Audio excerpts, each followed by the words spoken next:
Dobar dan, đaci. Evo nas u novom radnom danu. Utorak je, 19. maj. Mi se polako približavamo kraju drugog razreda. Kažem, približavamo se jer kraj još nije tu. Ima još nekih stvari koje treba da se nauče. Za današnji dan, utorak, iz časa srpskog jezika, radimo tekst koji se zove Ocene, a napisao ga je Gvido Tartaglia.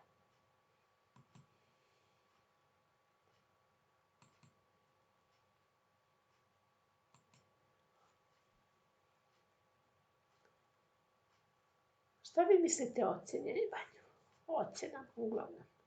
Kakvo je vaše mišljenje o ocenama?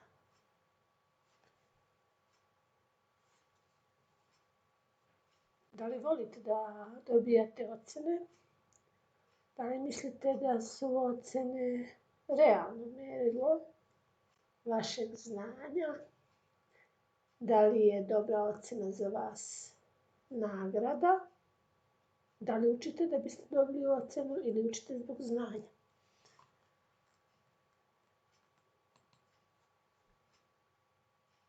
Šta mislite? Šta je važnije? Znanje ili ocena?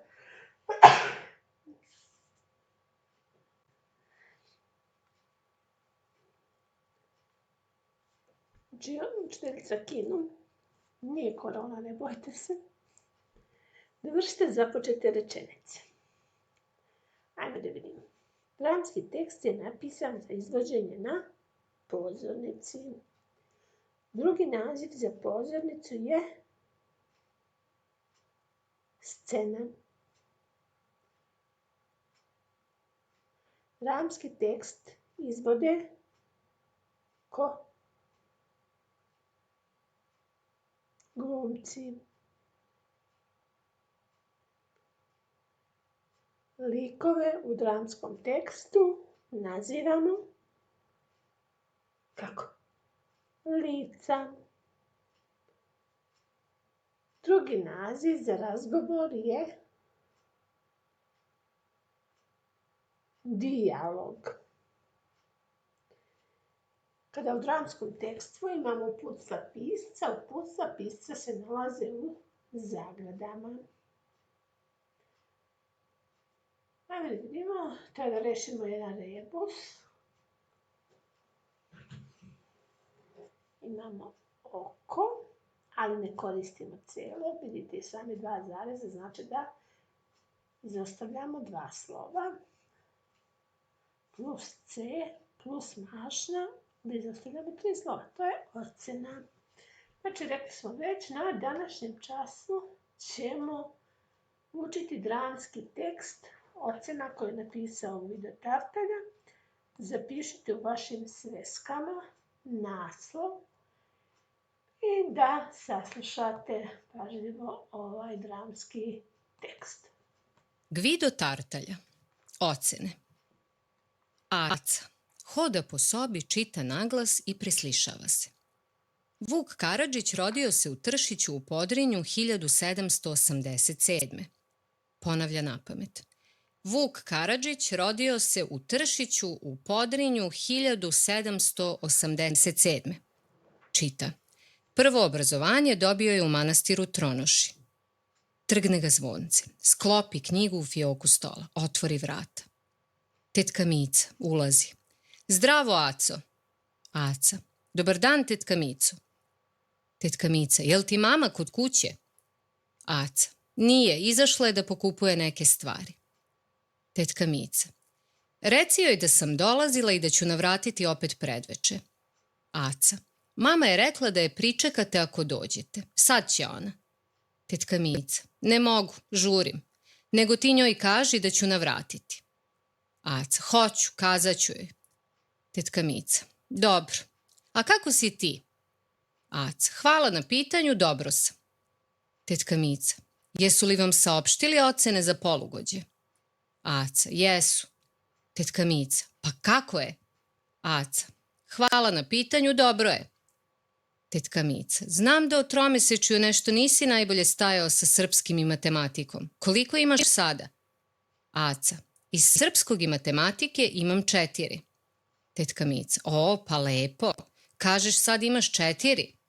Aca. Jeste, tetka Mico, iz srpskog i matematike imam 4. Tetka Mica. Onda čekaj da te častim, zaslužuješ. Vadi novac iz novčanika i pruža mu ga. Evo ti pa kupi čokoladu. Aca. Hvala, tetka Mico. Tetka Mica. Ništa, pozdravi mamu i tatu i kaži onako mami. Aca. Hoću i hvala. Tetka Mica. Doviđenja. Aca.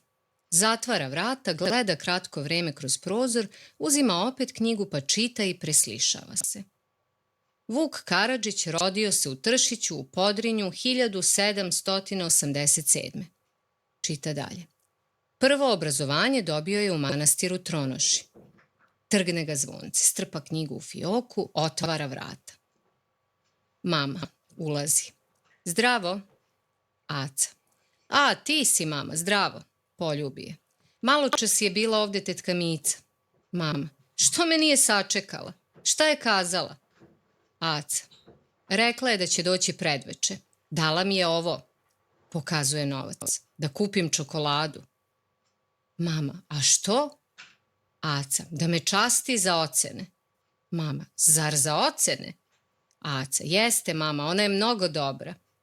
Mama. Pa to si ti nju nešto slagao. Jesi li joj kazao da imaš 2 iz srpskog i 2 iz matematike? Aca. Ja sam to 2 sabrao. 2 iz srpskog i 2 iz matematike. Kazao sam joj ujedno da iz srpskog i matematike imam 4. Mama. Zgranuta. Kako si smeo? Aca. Toliko matematike znam i ja i pored 2, da 2 i 2 čine 4. A sada idem ja po čokoladu da se tetka ne uvredi. Mama. Crni sine, daleko ćeš ti doterati s tom svojom matematikom. Zavesa.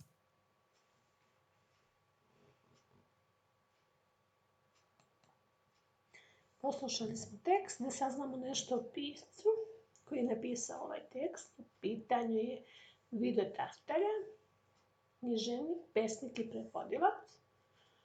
Čuveni po svojim knjigama za decu, često je nazvan zmajem savremene srpske književnosti za decu. Znate ko je bio zmaj? Sjećate se? Objavio je preko 30 knjiga, među kojima i pesma, i grad, lirika i tako dalje. Otvorite čitanke, pronađite tekst, ocene, Vida Tartaglia i pročitajte ga izražajno. Prilikom čitanja podvucite u tekstu reči koje su vam nepoznate.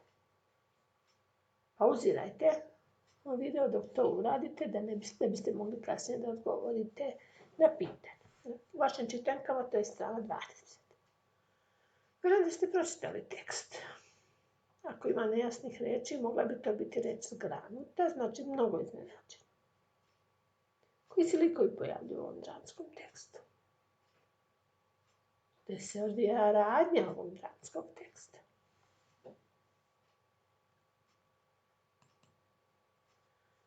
Likovi koji se pojavljuju u ovom dramskom tekstu su Aca, to je onaj dečak koji pokušava da uči, tetka Mica, koja je poverovala da on ima 4, i mama. Radnja dramskog teksta odvija se u sobi gde Aca uči. Kada se odvija radnja ovog dramskog teksta? Pa na osnovu teksta zaključit ćete se da se radnja odvija u podne.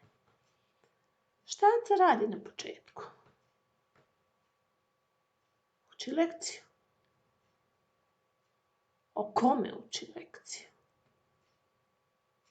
Razmislite. Zašto nije rekao tetki istinu o ocenama?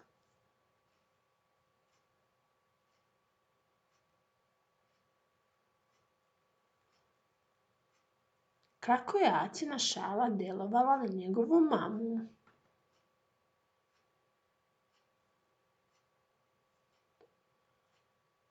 Koje osobine ima Aca?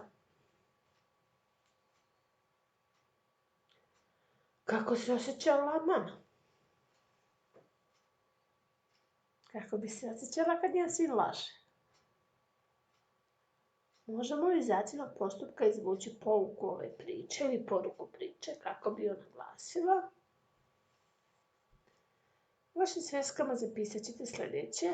Rekli smo već naslov, vrsta teksta, dramski tekst, nepoznate reči, zgranuta, znači iznenađena ili začuđena. Ako ima još neka, vi da pišite.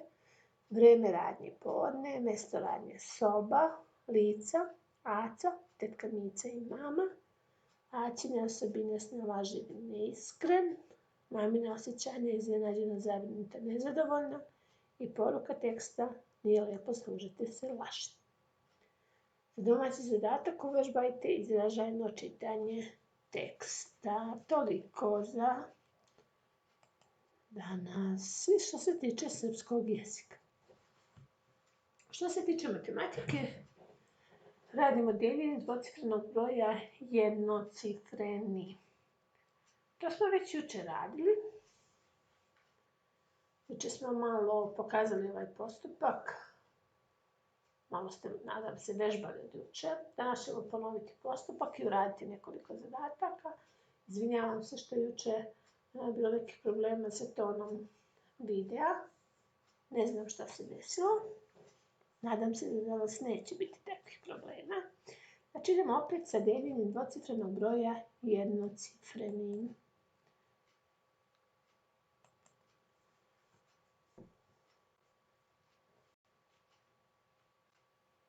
Zdravo, djeco! Danas ćete učiti kako da delite dvocifreni broj dvocifrenim brojem. Znači danas ćemo da ponovimo prvo kako se Hajde da riješimo radi ova računska operacija. Uradit ćemo jedan zadatak. Zadatak glasi: Marko je gradio kućicu od kockica. Iskoristio 84 kockice za jedan zid. Po koliko kockica u svakom redu, ako zid ima 6 redova.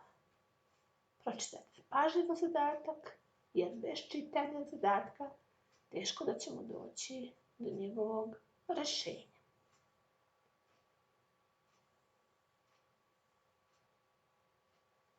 Šta nam je poznato u zadatku, da vidimo? Uvijek sebi postavite pitanje šta vam je poznato u zadatku. Šta znamo? Znamo koliko kockica je Marko iskoristio. 84 kockice je iskoristio. Znamo koliko zid ima redova. Zid ima 6 redova.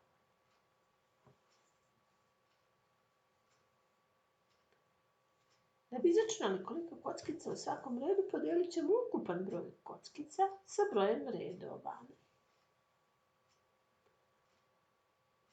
Kada to zapišemo, znači 84 kockice podijeljeno sa 6 redova.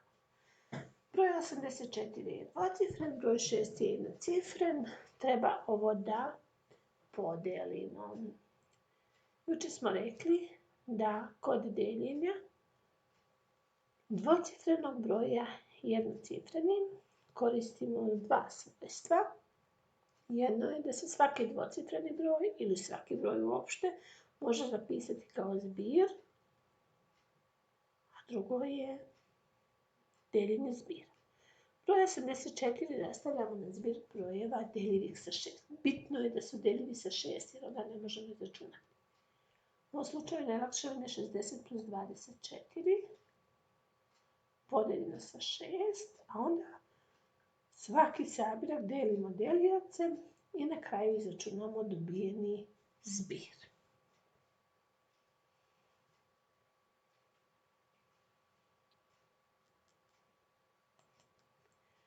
Uvijek smo rekli još jučer, najlakše nam je da rastavimo delilac. Deljenik, tako što pogledamo delilac. Ako je delilac 6, onda nam je najlakše da pišemo 60 plus ono što nam je preostalo. To je najlakši način, međutim, možemo to raditi i na drugačije načine. Najčešće ćemo raditi tako što ćemo pogledati delilac, naći broj desetica deljivih sa deliocem i dodati ostatak. Ali, rekla sam, ne mora uvijek i postoje i drugi način. Bitno je kada rastavimo da svi sabirci budu deljivi datim brojem i da svaki sabirak na kraju delimo deliocem pa izračunamo dobijeni zbir. Ponekad izgleda teško naći kako rastaviti dvocifreni broj, ali ako malo budemo vežbali, vidjet ćemo da to ide jako brzo i da to uopšte nije teško.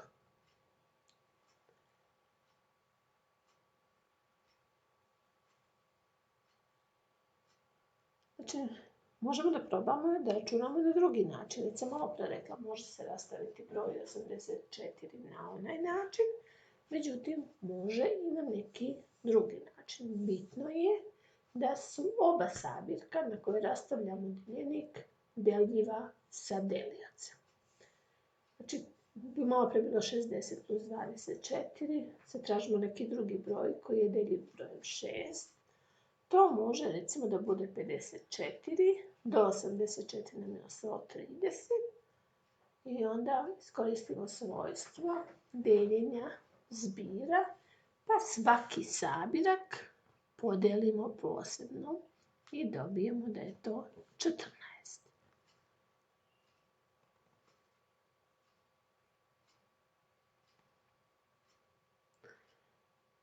Možemo li probati na još jedan način?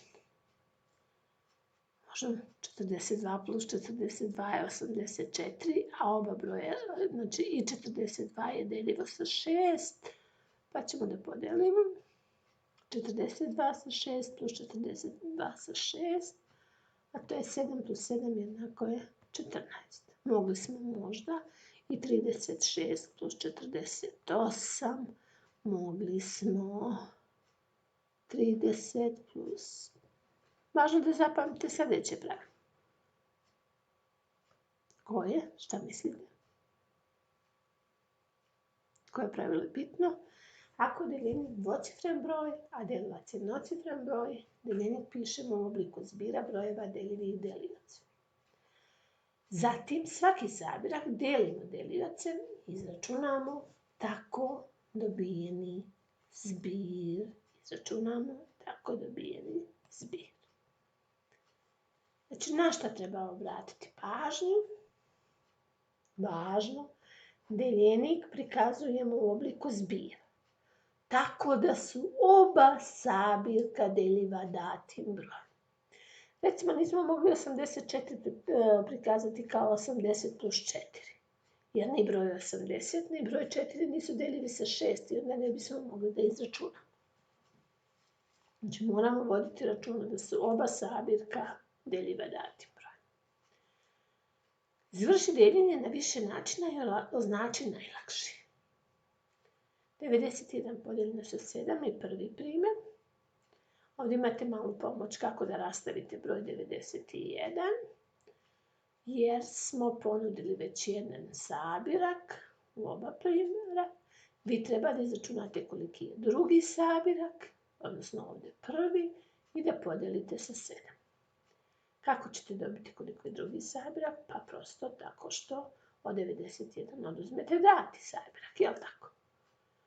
Ono što je bitno, svaki mora biti deljiv sa 7. Pod B, 72 podijeljeno sa 6, također smo olakšali, jer vam dajemo jedan sabirak, vi treba da nađete drugi, da iskoristite svojstvo deljenja zbira i da izračunate ove primjere. Kada izračunate, a vi samo zaokružite onaj način koji je po vama bio najlakši za račun, najlakši za rastavljanje, kako god.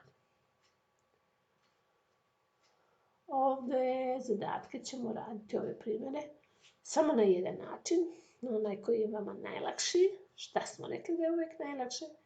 Pa najčešće je najlakše da rastavimo na onoliko desetica, koliko jedinica ima delilac, znači ovdje je 6, znači rastavimo 60 plus ono što je ostalo, ovdje je 4, znači bit će 40 plus ono što je ostalo i tako dalje. i da izračunamo. Iskoristimo svojstvo deljenja zbira. Da li je ovamo bilo teško? Da li ste već razumeli kako se ovo radi? Nadam se da jeste, jer ćemo u trećem razredu raditi i deljenje drugih nekih brojeva sa više cifara, a jako će to teško ići ako niste ovo razumeli. Računati možemo i brže. Kako? Pa tako što ćemo da izbjegnemo jedan korak u pisanju. Znači kako? Evo, 38 delimo sa 2. Odmah znamo da ćemo broj 38, s obzirom da je delovac dvojka, rastaviti na 20 i 18.